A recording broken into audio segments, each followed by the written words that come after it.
मनीषा कोइराला सध्या चर्चेत आहे हिरामंडीमुळे. पण पुन्हा एकदा आता चर्चा होते ती तिच्या विधानांमुळे.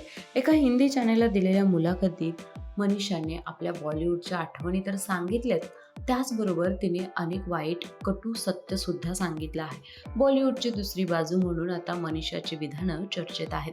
असंच एक विधान तिनं केलंय, ते म्हणजे एका फोटोशूटबद्दल. बॉलिवूडमधील अनेक अभिनेत्री आजकाल दिलखुलास फोटोशूट करतात, पण बिकणी असू देत किंवा फोटोग्राफरला जे हवे आहेत तसे, किंवा एखाद्या मॅगझिन कव्हरला हवे आहेत तसे व्हिडिओ आणि फोटोशूट करायला कोणतीच अभिनेत्री कसरत नाही. पण जेव्हा मनीषा म्हणते, माझ्या काळात म्हणजे ज्यावेळी मनीषाने सुरुवात केली होती तेव्हा तिला एक फोटोशूट करण्यासाठी फोटोग्राफरने सांगितलं.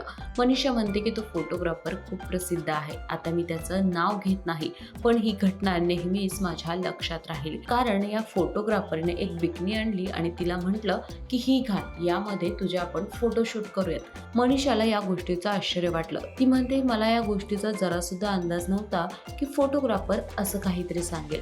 मी त्याला म्हटलं की मी समजा एखाद्या स्विमिंग पूलमध्ये किंवा बीचवर असेल तर निश्चितच मी बिकिनी वेअर केली असती, पण आता मी ज्या पद्धतीने फोटोशूट करायला आले तर पूर्ण ड्रेसमध्येच तुम्ही फोटोशूट करू शकता, नाहीतर नाही केला तरी सुद्धा चालेल. तसेच जर बिकिनी शूट करून मला चित्रपटात काम मिळणार असेल तर मला काम नाही मिळालं तरी चालेल, हा चंग मनाशी बांधून मनीषा तिथून निघून आली. पण मनीषा सांगते की मी निघताना तो फोटोग्राफर एक वाक्य म्हटला होता. ते वाक्य असं होतं की एखादी मूर्ती बनवताना माती पिघळलीच नाही तर चांगली मूर्ती बनणार कशी, असं वाक्य त्यानं म्हटलं होतं. आणि ते आजही माझ्या डोक्यात आहे, असं मनीषा सांगते. सध्या पाहायला गेलं तर कोणत्या व्यक्तीने काय घालावं हा ज्याचा त्याचा प्रश्न आहे, पण मनीषाच्या करिअरमधला स्टार्टिंग पॉईंटला असणारा हा मुद्दा मात्र मनीषाने पुन्हा एकदा चर्चेत आणला. तुम्हाला याबद्दल काय वाटतं नक्की कळवा.